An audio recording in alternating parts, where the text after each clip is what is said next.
चलिए आगे बढ़ते हैं। अब एक्चुअली में सोल्डरिंग होती क्या है? ये अधिकतर उपयोग होती है इलेक्ट्रॉनिक चीज़ों में। जितने भी इलेक्ट्रॉनिक सर्किट वगैरह रहते हैं, कम क्षमता वाले जोड़ रहते हैं, थोड़ा कमजोर जोड़ रहते हैं, वहाँ पे सोल्डरिंग नाम की प्रक्रिया की जाती है। इसमें कुछ करना है, कुछ स्पेशल नहीं होता है। एक सोल्डर नाम का मिक्सचर होता है, इस नाम का सोल्डर नाम का। उस सोल्डर को हम एक लंबा वायर के रूप में आता है, उस सोल्डर को हम पिघलाते हैं और जिस भी जगह पे जोड़ बनाना होता है वहाँ पे उसको पिघला के कुछ बूंदे उसकी टपका देते हैं। सोल्डर की प्रकृति होती है कि वो जैसे थोड़े से तापमान में पिघल जाता है और जैसे उसका तापमान कम हुआ वो तुरंत जम भी जाता है। बहुत जल्दी पिघलता भी है और बहुत जल्दी जमता भी है। तो इसे बहुत इजीली जोड़ अपन बना सकते हैं। इलेक्ट्रॉनिक प्लेट्स वगैरह में और जितने भी बिजली के संबंधित जितने भी कार्य हैं उसमें सोल्डरिंग नाम की प्रक्रिया से ही जोड़ लगाए जाते हैं। सोल्डर एक मिश्रण होता है। सोल्डर में दो प्रकार की धातु का मिश्रण होता है। पहली होती है टिन, दूसरी होती है लेड। टिन और लेड दो प्रकार की धातु है, जिसमें टिन होता है 63% और लेड होता है 37%। ये पेपर में अगर आता है, किसी भी एग्जाम में अगर आता है कि सोल्डर में टिन और लेड कितने प्रतिशत होते हैं, तो टिन होगा 63% और लेड होगा 37%। ठीक, पेपर में ध्यान रखना बिल्कुल। और अगर ऑप्शन में ये नहीं है तो फिर ऑप्शन में ये जरूर लिखिएगा। ठीक, 67 और 33। अगर ऑप्शन में ये नहीं है तो ये रहेगा ही रहेगा। इस बात का विशेष ध्यान रखना। लेकिन हमें प्राथमिकता किसको देनी है? प्राथमिकता इसे देनी है, 63 और 37। और दोनों ही स्टेज पे जो टिन है, टिन की मात्रा ज्यादा होगी, टिन की मात्रा ज्यादा होगी सोल्डर में, और लेड की मात्रा हमेशा कम होगी। इस बात को हमेशा ध्यान रखना। कई बार ऑब्जेक्टिव पूछ लेता है कि किसी भी सोल्डर में टिन की मात्रा होती है लेड से कम, लेड से ज्यादा, लेड के बराबर, तो लेड से ज्यादा। अब इसका तापमान क्या होता है? सोल्डरिंग जो होता है वो सोल्डरिंग की प्रक्रिया जो होती है वो 450 डिग्री सेल्सियस से कम के तापमान पर होती है। मतलब जो आप देखा होगा आपने कई बार, जब मोबाइल की शॉप वगैरह में एक लोहे का लंबी सी टिप रहती है मैकेनिक के हाथ में, और वो उसको उससे कईया पिघला पिघला के जो होता है, तो जो रॉड रहती है उसका तापमान होता है वो 450 डिग्री सेल्सियस से कम पे होता है। ठीक, सोल्डर का गलनांक कितना होता है? सोल्डर का जो गलनांक होता है 96 डिग्री सेल्सियस से 255 डिग्री सेल्सियस तक होता है। इसको नोट डाउन कर लीजिए दोनों पॉइंट को। कई बार एग्जाम में पूछ भी चुका है, और कई बार एग्जाम में जैसे कॉम्पिटिशन एग्जाम हो गया, आईटी एग्जाम हो गया, इसमें आते रहते हैं क्वेश्चन। 90 इसको याद रखिएगा, सोल्डर का गलनांक 96 डिग्री सेल्सियस से 255 डिग्री सेल्सियस। सोल्डर का गलनांक बिंदु बढ़ाने के लिए, मान लीजिए हमें सोल्डर का गलनांक बिंदु बढ़ाना है, उसके लिए हम एंटीमनी नाम की एक धातु, एक तत्व होता है एंटीमनी नाम का, आपने आवर्त सारणी में देखा होगा। एंटीमनी मिला देने से सोल्डर में इन दोनों के साथ टिन और लेड के अलावा एंटीमनी अगर मिला देते हैं अपन, तो सोल्डर का गलनांक बिंदु है वो बढ़ जाएगा। मतलब ये 96 डिग्री सेल्सियस 255 डिग्री सेल्सियस का तापमान है ये बढ़ जाएगा। और अगर सोल्डर का गलनांक बिंदु घटाना है, हमें कम करना है कि कम तापमान में सोल्डर आराम से पिघल जाए, तो उसके लिए हम बिस्मुथ नाम का एक तत्व है उसे हम मिला देंगे। बिस्मुथ आवर्त सारणी में आपको मिल जाएगा देखने के लिए। तो सोल्डर का जब भी गलनांक बिंदु घटाना हो तो बिस्मुथ का यूज करेंगे, और सोल्डर का गलनांक बिंदु बढ़ाना हो तो एंटीमनी का उपयोग करेंगे। इस बात का विशेष ध्यान रखिएगा। एक पॉइंट तो आप पढ़ लिया है कि जो सोल्डर है वो अर्धस्थायी जोड़ है, अर्धस्थायी जोड़,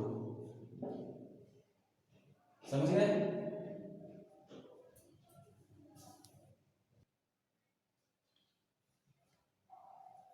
चलिए आगे बढ़ते हैं। आपने कई बार देखा होगा, जब भी मोबाइल की शॉप में, किसी इलेक्ट्रॉनिक शॉप में जो मैकेनिक होता है वो जब सोल्डरिंग करता है तो उसके बाद छोटी सी डब्बी में पाउडर होता है या एक पेस्ट होता है, जो बार बार वो थोड़ा थोड़ा उठा के जिस जगह पे सोल्डर कर रहा होता है वहां पे डालता रहता है। एक्चुअली वो होता क्या है? वो होता है फ्लक्स। क्या होता है? फ्लक्स। फ्लक्स का जो मेन कार्य है वो ये है कि जब जिस समय जब कोई भी चीज जलती है, चाहे इस समय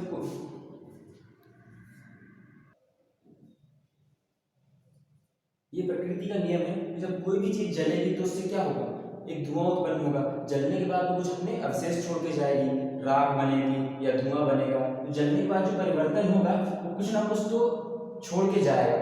जब सोल्डर जब जलता है तो उससे ऑक्सीडाइजेशन होता है, ठीक, वो वातावरण के ऑक्सीजन से क्या करता है, क्रिया करता है। तो जो सोल्डर है वो उसका ऑक्सीडाइजेशन ना हो पाए, इसलिए क्या मिलाया जाता है सोल्डर में, फ्लक्स में मिलाया जाता है। ये या तो पाउडर फॉर्म पे होता है या तो पेस्ट फॉर्म पे होता है। इसको समय समय पे मिलाते रहना चाहिए सोल्डरिंग के करते समय। पहला हो गया ऑक्सीडेशन से बचाता है। दूसरा, ये फ्लक्स जो फ्लक्स होता है ये सोल्डर को फैलने में सहायता करता है। मान लीजिए हमने एक सोल्डर को पिघलाया और जिस जगह में टाका लगाना था, जिस जगह में जोड़ बनाना था, वहां पे हमने डाल दिया, लेकिन सोल्डर पूरी तरह से अच्छे से फैल नहीं पाया, जिससे क्या होगा, जोड़ कमजोर हो जाएगा। तो जोड़ को मजबूत बनाने के लिए, ताकि सोल्डर अच्छे से फैल पाए, इसके लिए हम फ्लक्स का इस्तेमाल करते हैं। तो दोनों बातें ध्यान रखिएगा, जोड़ को जोड़ में सोल्डर को अच्छे से फैलाने के लिए, और दूसरा है ऑक्सीडाइजेशन से बचने के लिए। अभी सोल्डर फ्लक्स होते कितने प्रकार के, दो प्रकार के होते हैं। पहला होता है कोरोसिव,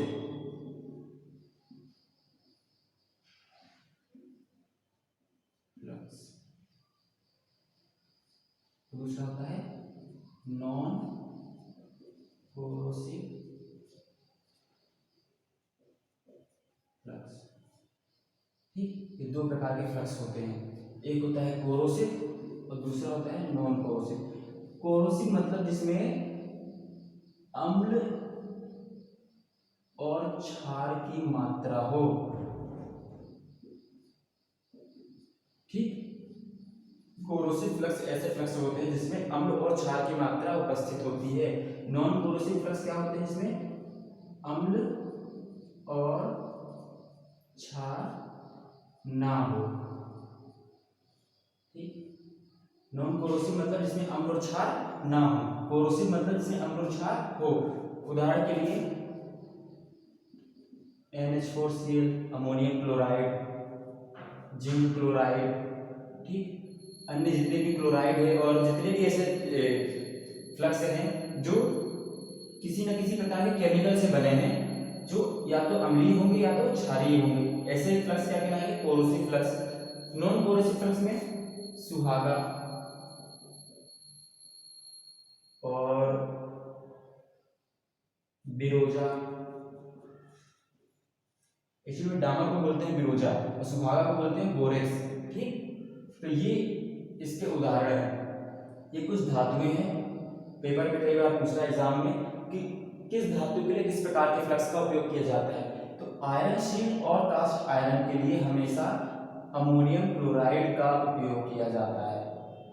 पेपर में कई बार पूछ चुका है क्वेश्चन। माइल्ड स्टील, पीतल और तांबा, इन धातुओं के लिए जिंक क्लोराइड का उपयोग किया जाता है। तो जीआई सीट है, जीआई सीट मतलब गैल्वेनाइज सीट, गैल्वेनाइज मतलब जीआई सीट जिसको बोलते हैं, एक्चुअली जिंक से बनी होती है, इसलिए इसको गैल्वेनाइज बोलते हैं, ठीक। ये इसमें यूज होता है HCl। गन मेटल, जिससे गन वगैरह बनाई जाती है, गन मेटल में यूज होता है बिरोजा या सुहागा। बिरोजा को अब आम भाषा में बोलते हैं डामर और सुहागा को आम भाषा में बोलते हैं बोरेक्स। तो ये था हमारा सोल्डर, छोटा सा टॉपिक कंप्लीट हुआ। जय हिंद।